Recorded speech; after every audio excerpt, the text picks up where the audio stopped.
तो आज की इस वीडियो में हम लोग पढ़ने वाले हैं डस्ट ऑफ स्नो, जिसके राइटर हैं रॉबर्ट फ्रॉस्ट। तो जल्दी शुरू करते हैं बिना किसी देरी के अपने इस शानदार सी poem dust of snow. The way a crow shook down on me the dust of snow from a hemlock tree. इसमें क्या है, एक क्रो पोएट एक हेमलॉक ट्री के नीचे, ठीक है, बैठा हुआ है, खड़ा हुआ है, कोई स्पेसिफाई नहीं करा कि जो पोएट है वो बैठा हुआ है या खड़ा हुआ है। ठीक है, आप अगर बोर्ड में जाते हैं तो आता है कि पोएट बैठा है तो खड़ा होता है, कोई यहाँ पे वो नहीं है। ठीक है, पोएम में दिया नहीं है।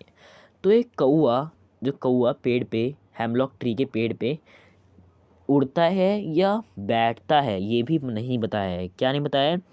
दो चीज़ नहीं बताई है कि पोएट जो है वो हेमलॉक ट्री के नीचे बैठा हुआ है या खड़ा हुआ है, ये नहीं बताया है। ठीक है, और और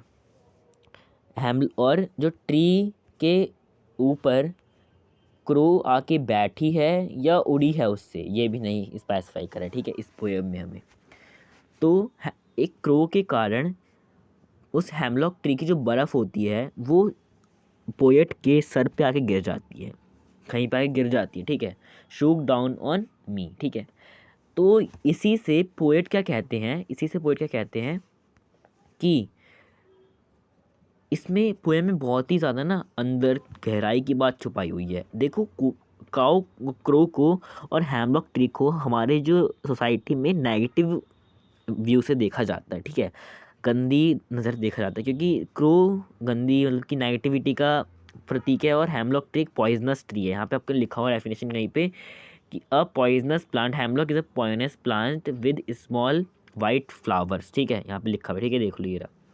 ठीक है, तो पॉइजनस होता है, तो नेगेटिविटी का दोनों के दोनों, क्रो और हेमलॉक ट्री दोनों के दोनों नेगेटिविटी का सिंबल करते हैं, सिंबलिज्म करते हैं।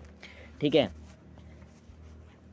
ठीक है, और नीचे वाला सेकंड में पैराग्राफ में क्या कहता है कि how give my heart a change of mood. इसके वजह से मेरे जो हार्ट का जो मेरा मूड है वो चेंज हो जाता है एकदम से। And save some part of a day I had rued. और मेरे दिन का एक बहुत ही महत्वपूर्ण हिस्सा बचा लेती, जिसको मैं बहुत ही नाराज़गी में बिताने वाला था। ठीक है, ये मेरी दिन का एक पार्ट बचा लेती है, बहुत महत्वपूर्ण पार्ट बना लेती है।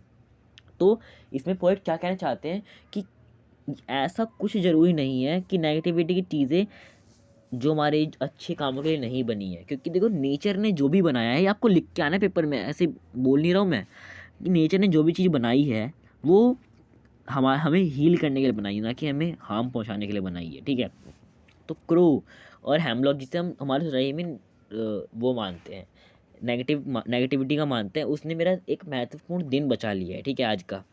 तो यही पॉइंट कहते हैं इसके अंदर। और इसके अंदर बहुत सारे राइम स्कीम, जो पोएटिक डिवाइसेस यूज़ हुए हैं, हम उनके बारे में थोड़ी बातें करते हैं। नेचर इज़ वेरी पावरफुल, ये नहीं है। All the small things are important in nature. There is not given that the cow is fly or sit on the tree, and also not mention that poet is sit or stand under the tree। ठीक है, ये हमें mention नहीं करा हुआ है। Whole poem is enjambed. ठीक है, राइम स्कीम यूज़ हुई है इसके अंदर, सिम्बॉलिज्म यूज़ हुआ है इसके अंदर, आयरनी यूज़ हुई है ठीक है, आयरनी यूज़ हुई है इसके अंदर, और मेटाफर यूज़ हुआ है इस पोएम के अंदर। ठीक है, लाइक एज और ये होता है लाइक एज और, कि कहाँ पे ये हमारे देखते हैं। ठीक है, और एसॉन्स इन अ लेटर रिप्लाइंग ऑफ। ठीक है, तो ये हमारी पोएट यहाँ पे पोएम ख़त्म होती है। और इसी के साथ ये हम बढ़ते हैं आगे पोएम की तरफ, जो कि हमारी इसी में हम कवर कर लेंगे आराम से। कैमरा की मदद से हम फोटो खींचते हैं एक बार।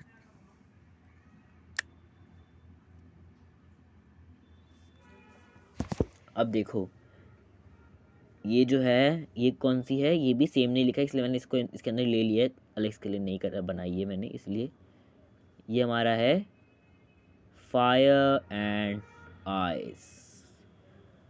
फायर का मतलब क्या होता है, आग और बर्फ़, ठीक है, इस पोएम का नाम है। अब ये पोएम का नाम बहुत ही सोच समझ के लिया गया है, ऐसे ही नहीं ले लिया है, फायर एंड आइस। पोएट, इसके पोएट का नाम है रॉबर्ट फ्रॉस्ट। तो पेपर में बहुत ही आ सकता है रॉबर्ट फ्रॉस्ट ने कौन कौन सी पोएम लिखी है, ठीक है, ये आपको याद हो ही जाएगी अब तो, Robert Frost, Robert Frost, Robert Frost, ठीक है।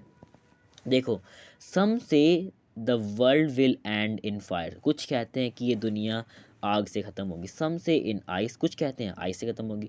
फ्रॉम वट आई विल वो tested of desire I hold with those who favour eyes, मैं उनके साथ हूँ जो आग की फेवर में है।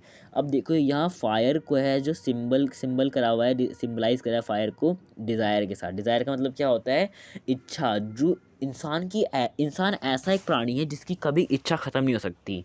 आप एक जैसे कि इंसान को 10 रुपये दीजिए, ठीक है, थोड़ा एग्जाम्पल लेते हैं, 10 रुपये दीजिए। अब वो क्या सोचेगा कि यार मेरे पास 20 रुपये होते तो मैं ये चीज़ खरीद लेता था, वो 30 रुपये होते तो ये खरीद लेता, 100 रुपये होते तो ये कपड़े खरीद लेता। ऐसा वो सोचेगा, उसकी कभी इच्छा ख़त्म नहीं होगी, कभी संतुष्ट नहीं हो सकता इंसान। ऐसा एक इंसान बनाया गया भगवान के द्वारा। अब वो नेक्स्ट पैराग्राफ में क्या कहता है, तो पोएट कहते हैं कि मैं नेक्स्ट में नहीं कहा गया है, ये इसमें ही कहा गया है कि मैं उनके साथ हूँ जो फायर के फेवर में है, मैं उनके साथ हूँ जो फायर को सपोर्ट करते हैं। अब नेक्स्ट में क्या कहा गया है, but if it had to perish twice, अगर इस धरती को दो बार में ख़त्म होना होता है, I think I know enough to hate to say that for destruction ice, अगर इस धरती को दूसरी बार हमें भी ख़त्म होना होता है तो उसके लिए आइस जो है वो भी काफ़ी है। वो आइस को कैसे सिम्बलाइज करा हुआ है, हेट रेट से, एक दूसरे के प्रति नफ़रत की हीन भावना या नफ़रत की भावना से आइस को सिम्बलाइज करा गया है इस पोएम में, ठीक है। Is also great, ice is also great, ice भी ख़त्म कर सकती है। एंड वुड सफिशिएंट, एंड ये भी सफिशिएंट होगी, सफेस लिखा है सफिशिएंट, ठीक है। अब इसके अंदर बहुत ही जो है पोइट ने गहरी बात बोल दी है। अगर इसको हम थोड़ा ओवरव्यू लेते हैं, अगर इस धरती को 2 बार ख़त्म होना होगा ना, तो ये फायर तो है ही प्रभावशील, लेकिन आइस भी इसको धरती को ख़त्म कर सकती है। अब फायर को किससे सिम्बलाइज करा हुआ है, जल्दी बताओ आंसर डिस्क्रिप्शन में, वो कमेंट में। डिज़ायर से, और आइस को किससे करा है, हेटरेट से। हेटरेट क्या होता है, एक दूसरे के प्रति नफ़रत की भावना, ग्रीड, ठीक है, सेल्फिशनेस, ठीक है। और आइस को किससे सिम्बलाइज करा हुआ है, इंडिफरेंस, कोल्डनेस, एक दूसरे के प्रति जो है इंसानों में एक दूसरे के प्रति कोल्डनेस, रिलेशन में कोल्डनेस आ चुकी है, ठीक है।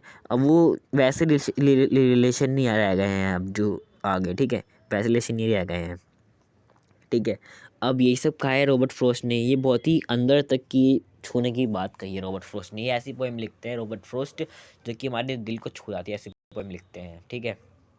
तो यहाँ से आपकी दोनों पोएम जो है वो ख़त्म होती हैं। आई होप कि आपको ये पोएम अच्छे से समझ में, और आप एग्ज़ाम में बिल्कुल तोड़ फोड़, क्या है पोएट का नाम अच्छे से याद कर लेना, रॉबर्ट फ्रॉस्ट की वर्न, ये फायर डिज़ायर के लिए है, आइस जो है वो हेटेड के लिए है, हेटरेट, ठीक है, आइस कोल्डनेस, और हेटरेट डिज़ायर के लिए है, डिज़ायर कभी ख़त्म नहीं होती इंसान की। और एक और इम्पॉर्टेंट बात, इसकी पोएट का नाम याद कर लेना, सब्सक्राइब कर दो मेरे चैनल को। Bye bye, goodbye, take care, बहुत ख्याल रखो, ताकि आप मेरे सब्सक्राइबर बने रहो ज़िंदगी भर के लिए। Bye bye.